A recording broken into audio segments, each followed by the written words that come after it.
அனைவருக்கும் வணக்கம்.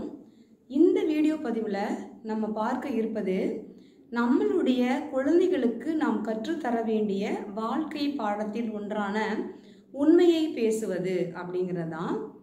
அதாவது இப்போ நம்ம பெரிய பெரிய ஸ்கூலில் படிக்க வைக்கணும், நிறைய அவங்களுக்கு நம்ம ஃபீஸ் கட்டுறோம், நல்ல மார்க் வாங்கணும் அப்படின்னு சொல்லிட்டு நிறைய டியூஷன் அனுப்புகிறோம், எக்ஸ்ட்ரா கோச்சிங் கொடுக்குறோம், அவங்களுடைய பர்சனாலிட்டி டெவலப் பண்ணணும் அப்படிங்கிறதுக்காக extra curricular activity, sports, education அப்படின்னு எல்லாமே பேலன்ஸ் பண்ணி நம்ம அவங்களுக்கு சொல்லித்தரோம்.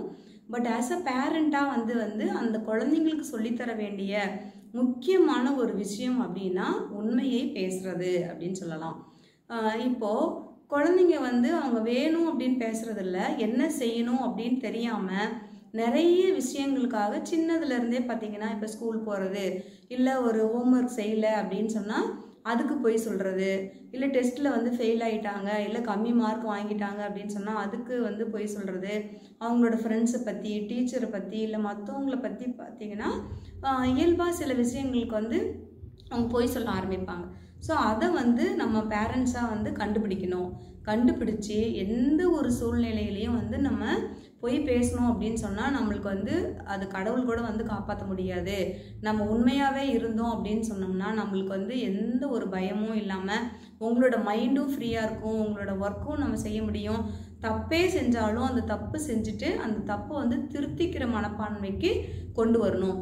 இது இப்போ சின்ன பசங்க தான், இல்லை ஒரு 3rd படிக்கிறாங்க, இல்லை 5th படிக்கிறாங்க, அப்புறம் போக போக சரியாயிரும் அப்படின்னு சொன்னோம்னா அதுவே நாளுக்கு நாள் அவங்களுக்கு ஒரு பழக்கமாகவே மாறிடும். அதுக்கப்புறம் ஒரு 10th 12th இல்லை ஒரு காலேஜ் போகிற ஸ்டேஜ் வரைக்குமே ஏதாவது ஒரு விஷயத்துலேருந்து அவங்க எஸ்கேப் ஆகணும் அப்படின்னு சொன்னால் அவங்க பொய் சொல்ல ஆரம்பிச்சிருவாங்க. ஸோ அந்த பொய்க்கு ஒரு பொய்க்கு அப்படின்னா நிறைய மேலும் மேலும் பொய் சொல்கிற மாதிரியே வரும். ஸோ அவங்களோட மைண்டு ஃபுல்லாக ரொம்ப ஸ்ட்ரெஸ்ஸாக இருக்கும். அவங்களால அதுக்கு அந்த கட்டத்தில் வெளியில் சொல்ல முடியாது, நம்மளை யார் எப்படி தப்பாக நினைப்பாங்களோ அப்படின்னு சொல்லிட்டு அப்போ அவங்களால வெளியில் சொல்ல முடியாது. ஒரு சூழ்நிலையில் தலை குனிஞ்சு நிற்கிற மாதிரியான ஒரு சூழ்நிலை வரலாம். இன்னொன்று, நம்ம நல்லவங்க அப்படின்னு பேர் எடுக்கிறதுக்கு ரொம்ப நாள் ஆகும். பட் கெட்டவங்க, இவங்க சரியில்லை அப்படின்னு பேர் எடுக்கிறதுக்கு ஒரு நிமிஷம் போதும் அப்படிங்கிறதெல்லாம் அந்த குழந்தைங்களுக்கு சின்ன வயசுலேருந்தே நம்ம சொல்லித்தரணும். இந்த உண்மையை பேசுனாங்க அப்படின்னு சொன்னால் யாரை வேணாலும் அவங்க தைரியமாக ஃபேஸ் பண்ணலாம், அவங்களோட தப்பை திருத்திக்கலாம். ஸோ இந்த வீடியோ பதிவு நமக்கு சம்மந்தமே இல்லாத பதிவு அப்படின்னு நினைக்காதீங்க. எல்லார் வீட்லேயும் குழந்தைங்க கண்டிப்பாக இருக்காங்க.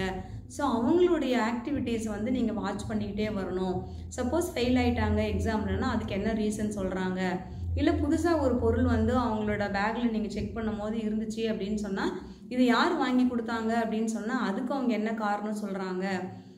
இந்த மாதிரியான விஷயங்கள்லேருந்து நம்ம செக் பண்ணி அவங்கள கூப்பிட்டு வச்சுட்டு இந்த மாதிரி பொய் சொல்லக்கூடாது எதுக்கும் அப்படின்னு அவங்கள எந்த முறையில் கண்டித்தா அவங்களுக்கு திருந்துவாங்களோ அந்த முறையில் கண்டித்தோம் அப்படின்னு சொன்னாவே அந்த குழந்தைங்கள பற்றி நீங்கள் எந்த கவலையுமே இல்லாமல் இருக்கலாம்.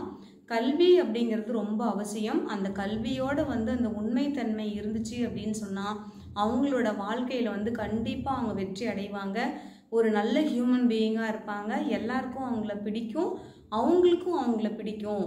அப்போது அந்த உண்மை பேசுகிறது அப்படிங்கிறத நம்ம ரொம்ப ஸ்ட்ரெஸ்ஃபுல்லாக அவங்கள வாட்ச் பண்ணிக்கிட்டே இருந்து நம்ம சொன்ன பிறகு அவங்க அதே மாதிரி ஃபாலோ பண்ணுறாங்களா அப்படின்னு பார்த்தோம் அப்படின்னா இது ஒரு வாழ்க்கை பாடமாகவே வச்சுக்கலாம். இது முழுக்க ஸ்கூல்லேயே சொல்லித்தருவாங்க அப்படின்னு நம்ம நினைக்க முடியாத ஒரு பாடம். ஸோ உண்மையை பேசுவதற்கு உங்கள் குழந்தைகளை தயார்படுத்தி அனைவரின் வாழ்விலும் வெற்றி பெறணும் அப்படின்னு சொல்லி நான் வாழ்த்துகிறேன்.